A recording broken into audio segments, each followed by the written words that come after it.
Hello and welcome to your first World Cup 2022 stream brought to you by Fantasy Football Scout. You are joined by me, Andy, FPL Mode, and we're also joined by Gianni Buttice. How's it going?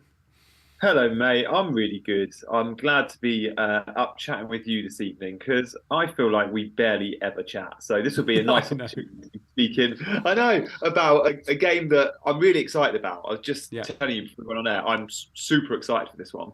yeah. It's going to be good. I mean, literally, the last time we did anything together was on the official pod, and that's the first time for like a year, 2 years. Yeah, So it's going to be great to actually do a few things together. I think you never know, we might even do another one at some point for the World Cup. But talk I to hope us. we can. How excited are you about the World Cup? Yeah, man. I know. Like with no Italy, it is weird. But I mean, I say that Huh? Italy didn't take part in the 2018 World Cup either. I know.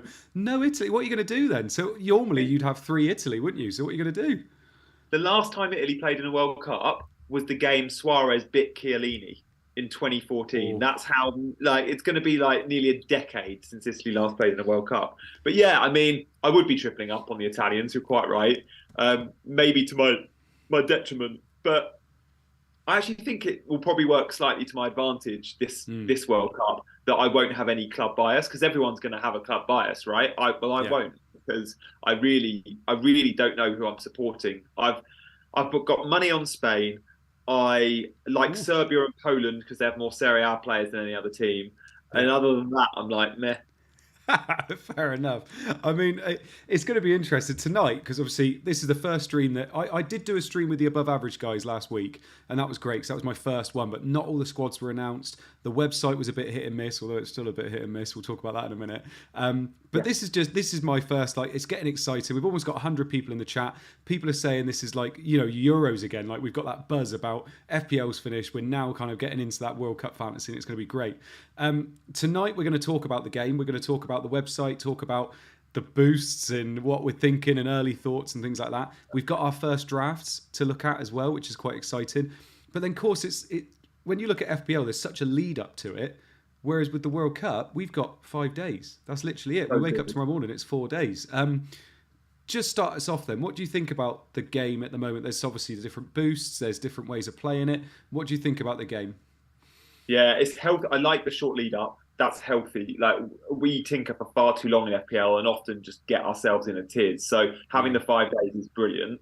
Um, First impressions of the game were I love the chips. I love the yeah, three chips. They're chips I'm not familiar with. Like I haven't played the Champions League game ever, the official one. I've never done mm, the official Euros game. I've played various fan team games. So I haven't got used to a huge amount of chips other than what we've seen in FPL. So these are really different, right? Like yeah, I love the 12th man idea.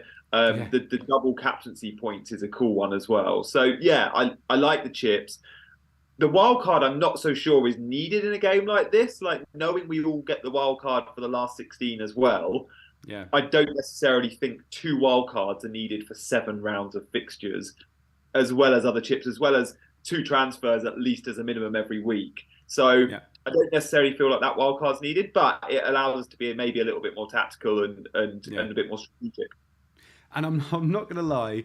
Obviously, we're doing content about this. There's still some bits of here that are a little bit fuzzy to me in terms of sometimes I think their explanations of the boosts and things like that aren't the best yet. So we're still trying to work it out. Like 12th man, I only found out today it can be any player. It doesn't have to be a player in your team, which I didn't Yeah, no, it's realise. not. Yeah, you don't want it to be a player on your team, do you? You No. want it to be that ideally it's a fourth player of one certain country. You've already got triple up in your team because you Yeah. fancy England against Iran. You're going to go, well, I'm going to go Harry Kane as well and make it four.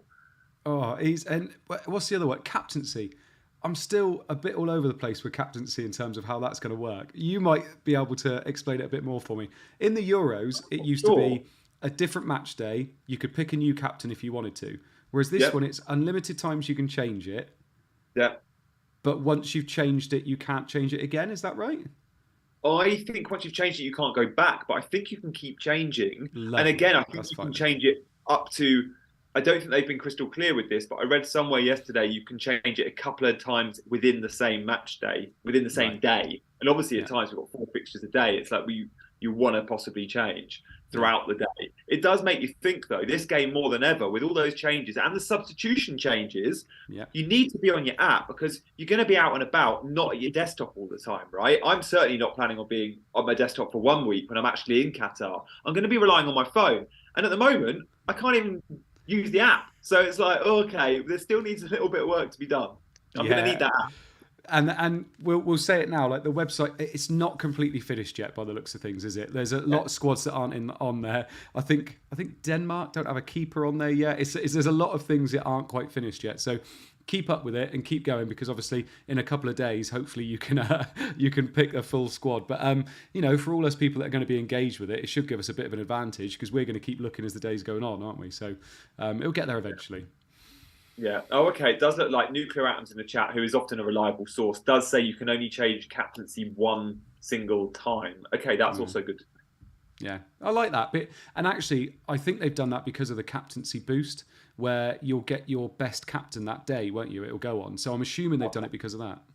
That's cool. Nuclear Atoms, by the way, is saying this brings back Euro vibes. Unfortunately, I listened to Andy and I listened to him and his bad advice. I'm hoping for a turn of fortunes.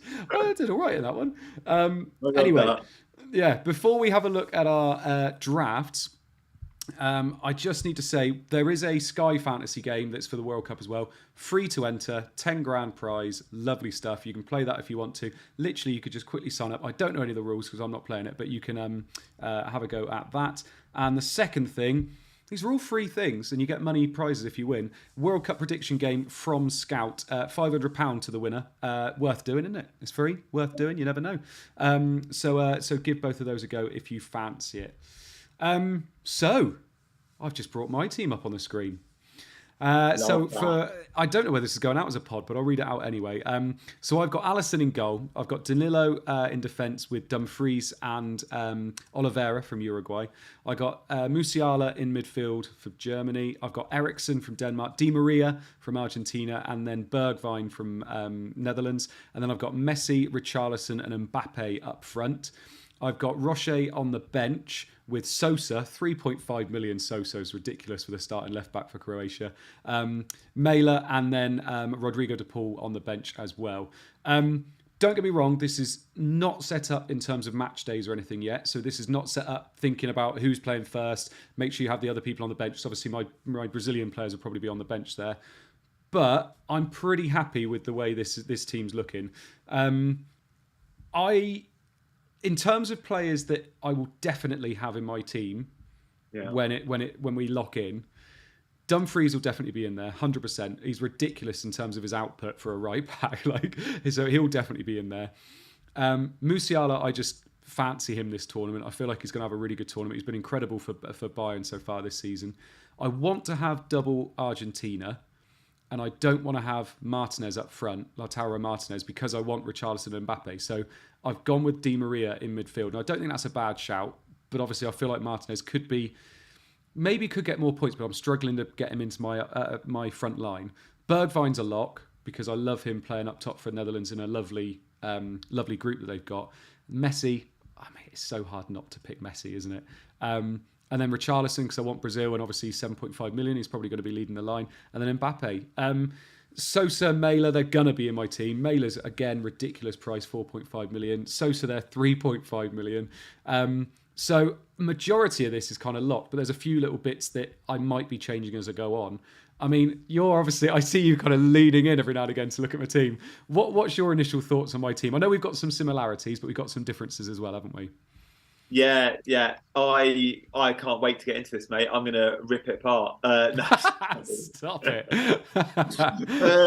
I'm gonna start with a negative because otherwise I'm just gonna be blowing smoke. At least give me a poo sandwich. Just give me a nice little. All right, let's start. Let's go Denzel Dumfries. Cracking shout. He's been in my Serie A fantasy team. Of course, he has been all season. He's a wing back, but a wide forward. Is like watching Prime Alonso on the other side. So we like that, and we'll have fond memories of the likes of Dumfries and Mela from the Euros, who obviously got loads of points then when we played the Euros games. But at fullback, it's interesting you've gone for Danilo because he's not nailed, and he should be nailed for me. I'm not going to tell the Brazil manager how to manage, but he would be my right back. But I think it was their last friendly. they had a really interesting formation, and I think it was the back four. I think they played Militao at right back, Marquinhos and Thiago Silva at centre back, and Telles left back. And I look at that Brazil backline and think, how are Telles and Militao your fullbacks when you have Alexandro, who I really like as a left back at Juve, and Danilo, who since he left Man City, and he's been really good at Man City, again, someone I've had quite a bit in Serie A fantasy. So I'll be interested to see what they do there with their fullbacks. But yeah, it was an interesting formation that day. He played a back four, and then he actually had Neymar and Paqueta both in midfield as number 8, with I think it was either Fred or Casemiro as a 4, and then a front three of Vinicius Junior, Rafinha, and Richarlison. And I think that will be the front three with Neymar slightly deeper. So look, Brazil are going to be amazing, of course they are. But if Danilo doesn't start, that will cost you a bit because he's so expensive. But maybe you wait and see after the first game we have the transfers. I love the Musiala pick. I've gone there too. Bergwijn's an interesting one too because since he's gone back to Holland, goals. We love that. Yeah. Depay and Bergwijn up front together, maybe. But then there's Gakpo as well, who's had an amazing season. Does he get in the 11? Does he get in the 11 as a number 10? And all three play? Maybe. So again, and we know Depay's not playing the first game, don't we? Yeah, I think he's a bit disappointed with that. And it was so Louis van Gaal to come out and tell everyone that he's not playing. Yeah, I know. The front three is awesome, mate. I am worried about not going with Messi. Richarlison's Brazil's number 9 for 7.5. It feels like a gimme. And Mbappe, I feel like I have to own. I must admit, I've completely missed the trick there, knowing there's a starting left back at Croatia for 3.5 million. So that's pretty locked in, is it? Do you think? Yeah, I think so. I mean, if you look at other fantasy games, he's like 5.56 million. So I think they've done that wrong for some reason. I mean, 3.5 as well. I've got to go there then. That saves me $1 million on somewhere else, right? Yeah, exactly. So, and I mean, Mailer as well, 4.5 million. Just seems ridiculous value. So underpriced. He's got something like 10 goals in 30 games. And annoyingly, for Atalanta, he's not that good. But when he plays for Denmark, he's a machine. Yeah, no, I do like him. I mean, in terms of things that I'm worried about with this team, I am worried with how many people are going to go with Neymar. And I was going to ask you about Neymar in terms of in terms of qualifying and his stats going into it, he's well above everybody else in terms of the Brazil team in terms of goal contributions. But he's so expensive. With players like Messi and Mbappe, people go, I haven't even got De Bruyne or anybody like that. I haven't got any Belgians in my team. Do you feel like that's an oversight, or do you feel like he's too expensive for people to own? I don't know. The scoring system's interesting, isn't it? Because he's listed as a forward who get the same amount of points as a midfielder for a goal. They both get +5. You get +2 for winning a penalty. I can see Neymar winning at least one penalty in the group stages. Really? It feels like 2 points. Yeah. I don't know. He's pricey, and the fact he's not playing in a front three, it's going to be Rafinha, Vinicius Junior, and Richarlison front three. So sure, it'll be all out attack. It's Brazil, but he's not going to be one of the 3 most attacking. I mean, he would be just behind that, but perhaps you'll see a few assists. I don't know. I would love Neymar, but again, it's a tricky group. Now, Brazil are going to top the group, I'm sure of it, but I don't think they've got a game in there where they go and win 4-5-0. I think it's Cameroon, their last group game, the third, which is the easier one. But Serbia is a really tough opponent in that first group game. So I'm swerving Brazil for the first group game because I like Serbia, and then maybe I'll look to recruit Brazil if they look good in that opening game. Yeah, and I won't lie, that's one thing that's making me a little bit sketchy about having double Brazil defence, because Serbia are just going to attack. All of their strength is in their attack. Their defence is pretty shoddy. So, and it's all about their attack. So, having that double Brazil defence with a Serbian team that knows they've got to go all out in every game, it feels a little bit shaky, if I'm honest. Nuclear Atoms, who's very, very chatty in the chat, by the way, he's on it today. He's mentioned Trossard for Belgium. 5.5 million in the game. If Hazard is struggling with his if Hazard is struggling for his fitness, that position's Trossard's, isn't it? Yeah, I think so. I've done so many drafts, I can't remember if he's in my team or not that we're going to show. But super cheap. I just think with Trossard, if he is a starter, then that's an absolute gift at 5.5. And Canada in that first game, could be a really good one for Belgium. So I think he's worth the risk because, look, worst case scenario, he comes off the bench. But knowing we can make changes to our bench, it feels like it's worth a punt. And Hazard's been so poor. It is worth bearing in mind. I'm pretty sure, I could be wrong, it's worth checking. I'm pretty sure Hazard's the captain for Belgium. Which is weird because he's never really struck me as a captain, Hazard. And there are clear and obvious leaders in that team. Yeah. But Martinez clearly, if he's made him captain, you'd think he's going to start him. Is there space for both of them? Possibly. The wing backs at Belgium, bearing in mind they do often play with wing backs, at the moment you look at it and go, there's Meunier there, and there's Castagna, but I don't think he'll be a starter. There's Yannick Carrasco, who's listed as a midfielder. Meunier's listed as a defender. I just wonder if Trossard could be shifted to a wing back position because he's done well under Potter at wing back. I know it's not his favourite position, but in the games when they're playing the teams like Canada, those wing backs will be wide forwards. They won't be wing backs. It'll be a back three and a very much a midfield five. So worth perhaps still looking at. I think there's a few avenues of Trossard getting in the 11 with or without Hazard. Yeah, and these Belgium wing backs are tough as well because there's so many players that can play in those positions, like you just mentioned. Like Trossard can play there. They've got Thorgan Hazard that plays there sometimes as well. So they've got a few, and it's such an exciting team. But it's going to be tough to pick those Belgian ones. I mean, De Bruyne is somebody that we've mentioned already as well. I did have him in my early teams, but it seems so easy to get rid of him.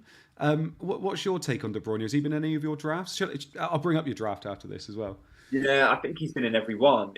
I like the key passes metric. You get points for key passes, and I just think De Bruyne for key passes. That's why he does so. It's one of the reasons why he does so well in the FPL bonus point system. That 32 metrics to the bonus points, but key passes is one De Bruyne you've got to think comes up on top every single time. So again, I think it's +1 for every 2 key passes, but they'll add up, and I think he'll be pretty attacking for Belgium. I think he'll play in that role just behind the number 9.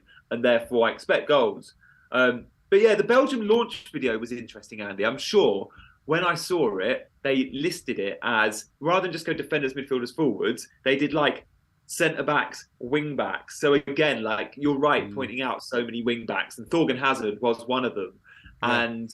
And yeah, it just shows how important it is to their system and their role that they're actually making a deal in their launch video, calling wing back a position rather than just defenders, as the England team video showed. Yeah, definitely. And actually, you reminded me as well. I think Hazard came out today and said, I don't know why I'm not playing for Real Madrid. He said, I'm fit and I can play. So I'm assuming he'll be fit to play for Belgium. Whether he's just saying that to basically say, I really want to play in the World Cup, or whether he's just saying it to say, actually, I don't have a clue. I'm not sure. But let's bring up your team then. So we got your team on the screen now. 5 at the back at the moment, but obviously you've got you've actually got your bench set up, haven't you? Yeah, I think is it my Belgian players on the bench, but just knowing that they're playing late in the day. You've got De Bruyne in the middle, and Trossard on the bench. Okay, I've got one Belgium. I think I've literally done it on fixtures. So the three outfield players playing at the end of match day 1 are all on the bench. Yeah. So then I'm ready to bring them in if I need to. If cool. Anyone in my 11 blanks. With the substitution rule, Andy, are we thinking if your player blanks or doesn't score the points you want them to score and you want to substitute them, you can. So you can use all 3 of those substitute spots if you want to. That's right, isn't it? Yeah. Yeah, 100%. Yeah. Obviously, I was quite surprised you got Cillessen in goal. Yeah, he's not there, is he? Oh, is he not? No, he hasn't been called up. You're kidding me. No. So what, is Tim Krul going to come out of retirement and play? I know he's not. No, it's is it Jasveer? Is that his name? I can't remember his name now. Jasveer, something like that. But yeah, Cillessen's not going to be there, so it's yeah. That's an absolute stinker. I just assumed that because he was listed in the game, he was been called up. But yeah, okay. To be fair, I mean Reece James is in the game. Didn't know that either. So you've got Cillessen, you've got Tagliafico, who is also tough. I'm not sure whether he's definitely going to be left back. So that's interesting. Trippier, lovely. I'll go through them and then I'll talk about it. You've got Dumfries, you've got Mela, you've got Luke Shaw. Then you've got Bergwijn, Musiala, De Bruyne, and Mbappe and Lautaro Martinez up top. And then you've got Trossard, Richarlison, and Kostic. Lovely shout, that one, Kostic, on the bench there as well, with Dimitrovic in goal as well. Just talk us through your team a little bit before I rip into it. It's like I'll take your Danilo and I'll raise you a Tagliafico. Yeah. And not in the 11. Yeah. Yeah, no, I mean the Dutch goalkeeper, whoever he is, I think I'll probably go there because I just fancy Holland and I like the idea of doubling up in these games. When there's only 7 match days, it's a little bit like when you play sort of fan team, as you and I have done over the years, Andy. It's worth stacking, going big on committing to teams, whether that's the Dutch defence or the Argentine attack or whatever you fancy. So yeah, I've got double Holland if you look at the goalkeeper and Dumfries, as well as double England at the back. And I just fancy the groups, and I quite like the fixtures. As much as I like Marla at Denmark, and the first fixture's good, I'm not expecting much from match day 2 and 3 because I think that could be seen as a tough group. Argentina, I do need to do a little bit of research into that back line. And it's weird, we're going into a World Cup and picking our fantasy teams without any friendlies. And look, this works for FPL. Imagine going into the FPL, even game week 1, with new signings and new managers and not seeing them pre-season. You'd make a few errors. So I'm glad if you're watching these streams and you're listening to Andy's advice and hopefully a bit of my advice, then maybe we can help give you a steer on a few players. But I'll definitely be doing some of my own research now. You've raised that on Tagliafico. See how many people put him in their starting 11s and maybe read some Argentine press on Google Translate if I can. The defence is all fullbacks, pretty much. That's where I look. Centre-backs maybe have a higher chance of scoring goals. And you do get +7 for a goal, not +6 for a defender. Yeah. But some of these fullbacks are on set pieces too. So Trippier's goal threat is increased because he'll be on direct free kicks. And we've seen him score big direct free kicks for England before. Croatia, caught semi-final, I think it was. Yeah.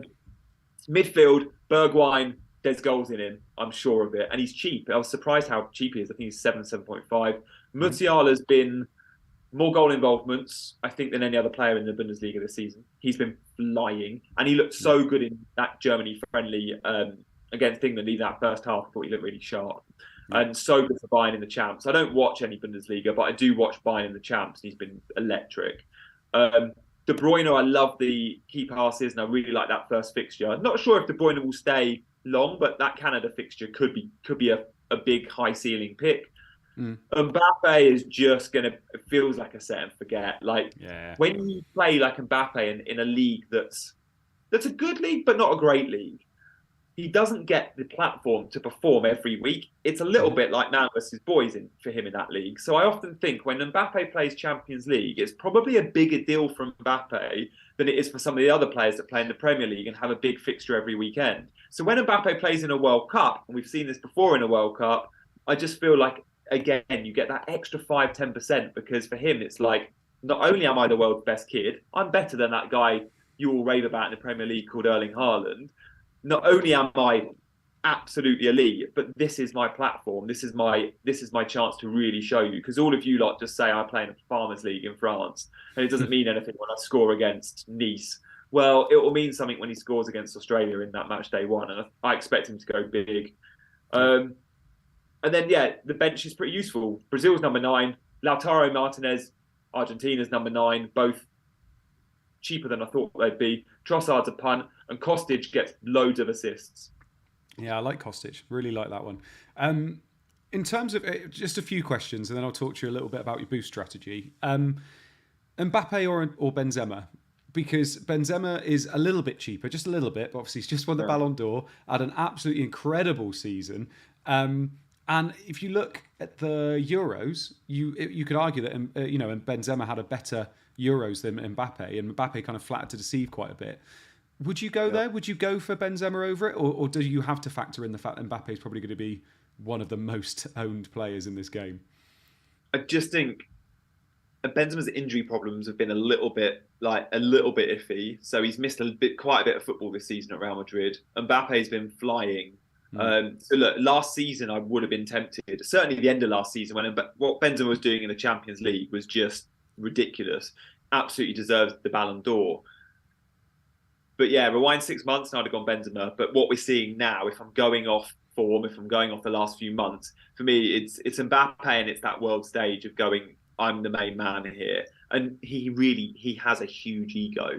I heard a story recently about the the image rights of the French team. And he walked in one day and was just like, I've had enough. This isn't right. I'm not doing all these ads for all these companies I'm not actually working for. And it got to a point where I think Mbappe had a private meeting with Deschamps and they had to literally rip up agreements and start again. He dictates everything in that squad. Yeah, ridiculous. Also, is it going to be Wednesday, Thursday, Friday, or Saturday that you put Messi Hmm. in? So I guess that's the compromise when you pick Lissandro Martinez. I've done that knowing that will kind of in a weird way block me from Messi because I don't think I'll want the double up knowing I've got Tagliafico as well and there are so many other great attacking options.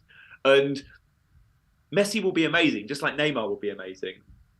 But we can get the Brazil and Argentina number nines for considerably less. We're not talking 500,000 less. Yeah. You're saving probably 5 million across those two teams by going down to their number nines. And if the number nines are getting service from Messi and Neymar, they're going to score tons of goals. So yeah, I fancy the number nines in this tournament. Interesting. Going on to your defence just very quickly, I didn't have any England players. You've got Trippier and Shaw. Is that mainly to do with the first fixture, or is it to do with the fact you fancy England and obviously deep down you are really an England fan? You had that question well done. I don't know. I thought you were going to say, is it because they're playing wing back? And my answer to you was going to be Gareth's wing backs are like everyone else's full backs. They don't really pass the halfway line. So I had to get that one in. But look, I mean, I think England will keep loads of clean sheets. I think they keep 2 clean sheets out of 3, possibly all 3. I can't see. USA have been so poor, so poor. Wales England's a big game, but I think it will be tight. I mean, look, Kiefer Moore maybe the way he's been playing for Bournemouth, but I wouldn't be surprised to see 3 clean sheets for England. And I do think Trippier, the way he's been playing this season at Newcastle, plus the set piece threat. Trippier was one of the first names on my team sheet, if I'm honest, and I just feel like Shaw complements him quite nicely. And again, it's a little bit like you've only got 7 game weeks to go big. Where you see small gains, go for the double up. And I'm very happy with that England double up. I must admit, I even looked at Pickford on the triple up, but I don't want to block myself from a Kane or even a Sterling's only 8.5, Andy. And Sterling's been useless of late, but for England, he always does a job. And I did have Sterling in my draft for a while, 8.5 listed as a forward, but he'll start. And yeah, he's someone that could go score a brace against Iran quite comfortably. So leading on from that then, in terms of your boost strategy, we've got 12th man where you can pick an extra player, any extra player you want. Budget doesn't matter. You've got wildcard, which most people are thinking about using in match day 3, which I think is sensible because of all the rotation. What are you doing in terms of your boost strategy? Yeah, I'm looking at wildcard will be match day 3 or the quarterfinals. It's a tough one, that. If you do quarterfinals with wildcard, you get the last 16 wildcard, which everyone gets, will feel like a free hit because you'll be free, which could be really fun to add a free hit into this game.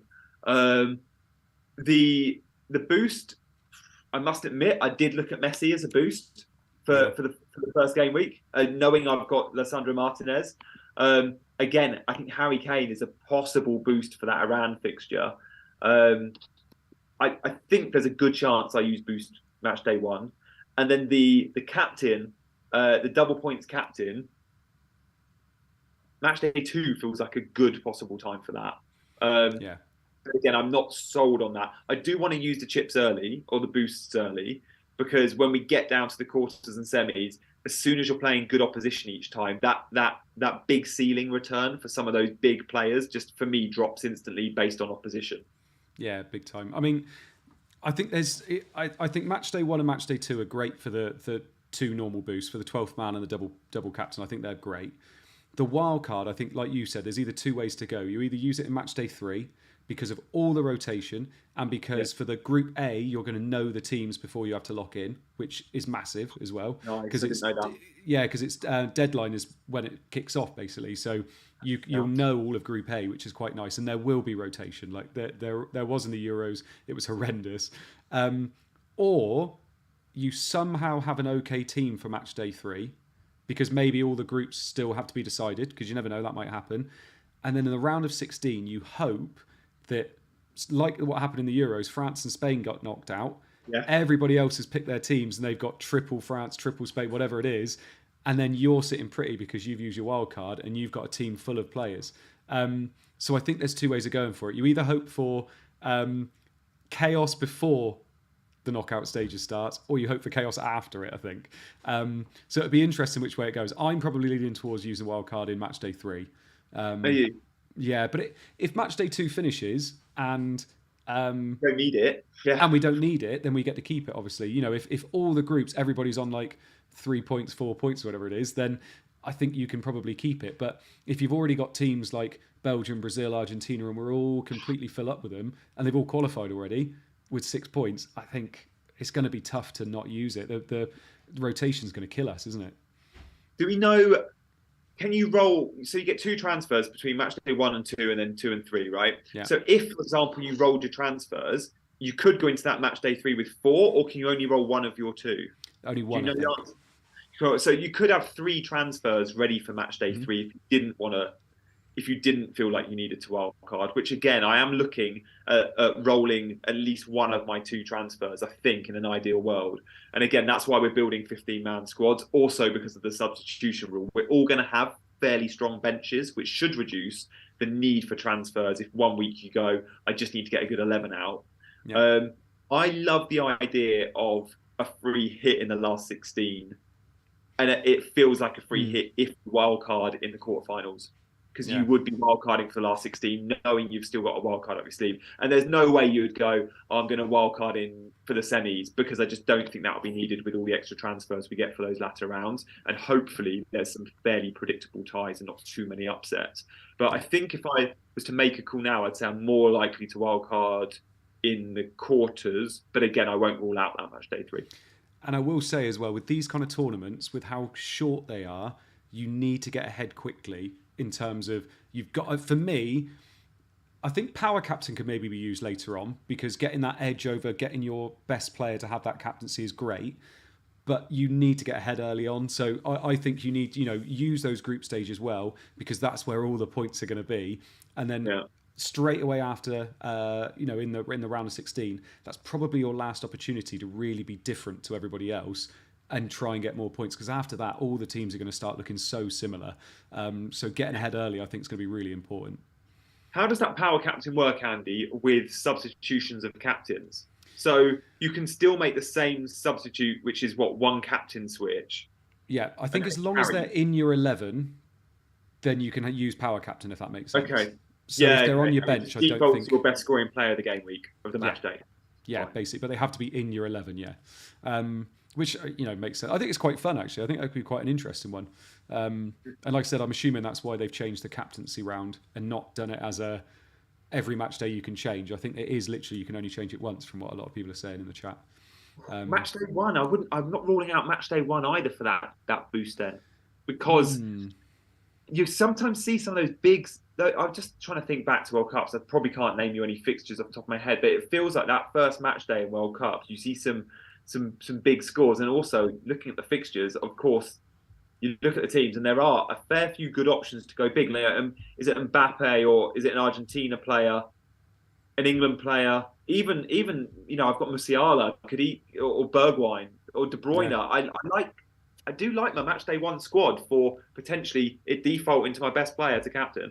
Yeah, could be interesting. I think, and the thing I've said an awful lot as well, FPL, I know it shouldn't be, but we usually take that a bit more seriously, don't we? Whereas something like this, just have fun with it. Don't worry about what everybody else is doing. Everybody thought they had it absolutely nailed in the Euros. And then, like I said, France and Spain got knocked out, and it was absolute mayhem after that. And the people that saved their wild card were loving life in the round of 16. This could be the same, or it could be completely different. So just play it as you want to play it and just have fun with it, because I can't even remember where I finished in the Euros. Yeah. Because you don't put ranks from these tournaments in your bio on Twitter. No, it doesn't matter. Unless you won it. Yeah. Lovely stuff. Right, Gianni, I'm going to go back to the main screen now. I should say as well before we finish, Scout has loads of stats for the World Cup. They've got loads of things in there. So if you're a member, get in there. If you're not a member, pay for it, get in there, and then you can use it for FPL after as well. So make sure you do. We'll be coming at you with content every week, which would be great. So it's not always going to be me and Gianni. I think I'm on with FPL Harry a few times as well, and a few different people. But it should be great, and obviously we're looking forward to it. Gianni, thank you so much for joining us this evening. I hope you enjoyed it. Thank you, mate. I had a great time, and I hope I'm back with you at some point in the next month or so. Yeah, I'm looking forward to playing the game. And guys, before we leave you, do make sure you hit that like button. Only 37 of 220 have liked it. Come along. Over 220 of you, though. Thank you so much for joining us. And like Gianni says, like the stream. And make sure you go online and say how much you enjoy the stream, because Az loves hearing about that as well. Right, we'll see you all after match day 1 and once the World Cup has kicked off. Thank you very much for joining us. Bye-bye.